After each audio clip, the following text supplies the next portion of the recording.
നമസ്കാരം. Indian premier ലീഗിന്റെ 17ാം സീസണിലെ 25ാം മത്സരത്തിൽ റോയൽ ചലഞ്ചേഴ്സ് ബാംഗ്ലൂരുവിനെ നാണം കെടുത്തിയിരിക്കുകയാണ് മുംബൈ ഇന്ത്യൻസ്. സീസണിലെ 5ാം തോൽവിയാണ് RCB ഇതാ നേരിട്ടിരിക്കുന്നത്. ടീമിന്റെ പ്ലേ ഓഫ് സാധ്യതകൾക്ക് കനത്ത പ്രഹരമേൽപ്പിക്കുന്ന തോൽവിയാണ് മുംബൈക്കെതിരെ നേരിട്ടതെന്ന് പറയാം.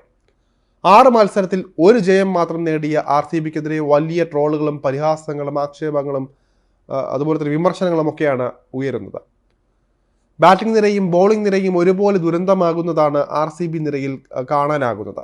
അതുകൊണ്ട് തന്നെ നിരവധി ട്രോളുകളാണ് ആരാധകർ സമൂഹ മാധ്യമങ്ങളിലെല്ലാം തന്നെ പങ്കുവയ്ക്കുന്നത്.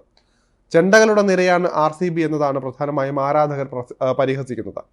റേസെ ടോപ്ലി 3 ഓവറിൽ 34 റൺസ് വിട്ടുകൊടുത്തപ്പോൾ മുഹമ്മദ് സിറാജ 3 ഓവറിൽ 37 റൺസാണ് വഴങ്ങിയത്. ആകാശ് ദീപ 3.3 ഓവറിൽ 55 റൺസാണ് വിട്ടുകൊടുത്തത്. ഗ്ലെൻ മാക്സ്വെൽ 1 ഓവറിൽ 17 റൺസും വഴങ്ങി. ഒരു സമയത്തും RCBക്ക് ആധിപത്യം കാണിക്കാനായില്ല. ഇതാണ് RCBയെ പരിഹാസങ്ങൾക്ക് ഇരയാക്കുന്നത്. ദുർബലമായ ബോളിംഗ് നിരയും അതിനൊത്ത് ഉയരാത്ത ബാറ്റിംഗ് നിരയും എല്ലാം തന്നെ RCBക്ക് തീരാശാപമായി മാറിയിട്ടുണ്ട്. ജസ്പ്രീത് ബുംറ 5 വിക്കറ്റുമായി തിളങ്ങിയ പിച്ചിലാണ് RCB ബോളർമാർ നല്ല രീതിയിൽ തല്ലുവാങ്ങിയത്. മഞ്ഞുവീഴ്ച ബോളർമാർക്ക് തിളങ്ങുന്നതിൽ തിരിച്ചടിയായെന്നതാണ് അവർ കാരണമായി പറയുന്നത്. എന്നാൽ ഒരു യോർക്കർ പോലും എറിയാൻ കഴിവില്ലാത്ത ബോളർമാരാണ് RCB നിരയിലുള്ളത് എന്നാണ് പരിഹാസങ്ങളൊക്കെയും വരുന്നത്. ഇതേ പിച്ചിലല്ലേ ബുംറയും ഇറങ്ങിയത്, അല്ലെങ്കിൽ മുംബൈ ബോളർമാരെല്ലാം അത്യാവശ്യം നന്നായി ഇറങ്ങിയത് എന്ന തരത്തിലുള്ള മറുപടിയും വരുന്നുണ്ട്. എന്നാൽ ഇതിന് മൗനമാണ് RCB ക്യാമ്പിനുള്ളത്. ബാറ്റിംഗ് നിരയും വിമർശനം നല്ല രീതിയിലാണ് കേട്ടുകൊണ്ടിരിക്കുന്നത്. വിരാട് കോഹ്ലിക്കെതിരെയും ട്രോളുകൾ വലിയ രീതിയിൽ ഉയരുന്നുണ്ട്.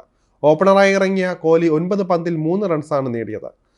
33.3 എന്ന ഒരു IPLലെ തന്നെ മോശം സ്ട്രൈക്ക് റേറ്റുകളിൽ ഒന്നാണ് കോഹ്ലിക്ക് കിട്ടിയത്. മുംബൈയെ പോലെ മികച്ച ബാറ്റിംഗ് കരുത്തുള്ള ടീമിനെതിരെ 230 മുകളിലേക്ക് സ്കോർ എത്തിക്കണമെന്നായിരുന്നു ആദ്യം തന്നെ എല്ലാവരും കണക്ക് കൂട്ടിയത്. എന്നാൽ ഓപ്പണിങ്ങിലെ കോഹ്ലിയുടെ മെല്ലപ്പോക്ക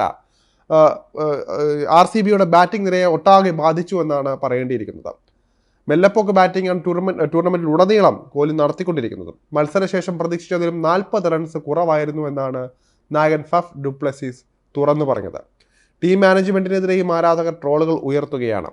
തിളങ്ങാതെ നിൽക്കുന്ന ഗ്ലെൻ മാക്സ്വെല്ലിനെ കളിപ്പിക്കുകയും കാമറൂൺ ഗ്രീനെ പുറത്തിരുത്തുകയും ചെയ്ത RCBയുടെ തീരുമാനം വലിയ മണ്ടത്തരം ആണെന്നാണ് ആരാധക പക്ഷം. RCB ഷെയ്ൻ വാട്സനെ എങ്ങനെയാണോ ഫലപ്രദമായി ഉപയോഗിക്കാതിരുന്നത് അതുപോലെയാണ് ഗ്രീനിനോടും ചെയ്യുന്നത് എന്നാണ് ആരാധകർ ചൂണ്ടിക്കാണിക്കുന്നത്. പ്രത്യേകിച്ച് മാക്സ്വെല് 1 ഓവറിൽ 17 റൺസ് കൊടുത്തിട്ട് ബാറ്റിംഗ് ഇറങ്ങിയപ്പോഴോ ഡക്കാണായത്. 1 റൺസും നേടാതെ പുറത്തായിരിക്കുന്നു. ഇത് തന്നെയാണ് RCBയുടെ ഏറ്റവും വലിയ ഗതികേട്. RCB മധ്യനിരയിലാണ് ഗ്രീനിനെ കളിപ്പിച്ചുകൊണ്ടിരുന്നത്. കോഹ്ലിയെ ഓപ്പണിങ്ങിൽ നിന്ന് മാറ്റി ഗ്രീനിനെ കൊണ്ടുവരണമെന്ന് പല തരത്തിലും ആരാധകർ പറഞ്ഞതാണ്. മുംബൈയും RCBയും തമ്മിലുള്ള വ്യത്യാസം സ്ട്രൈക്ക് റേറ്റ് നോക്കിയാൽ വ്യക്തമാകുമെന്നും ആരാധകർ പറയുന്നുണ്ട്. RCB താരങ്ങൾ വ്യക്തിഗത നേട്ടങ്ങൾക്കായാണ് കളിക്കുന്നതെന്നാണ് ഒരു വിമർശനമായി ഉയരുന്നത്. ഇഷാൻ കിഷൻ 34 പന്തിൽ 69 റൺസാണ് മുംബൈക്കായി അടിച്ചെടുത്തത്. സ്ട്രൈക്ക് റേറ്റ് 202 മുകളിലുണ്ടായിരുന്നു. രോഹിത് ശർമ്മ ആകട്ടെ 158 മുകളിൽ സ്ട്രൈക്ക് റേറ്റിൽ കളിച്ചപ്പോൾ സൂര്യകുമാറിന്റെ സ്ട്രൈക്ക് റേറ്റ് 273 മുകളിലായിരുന്നു.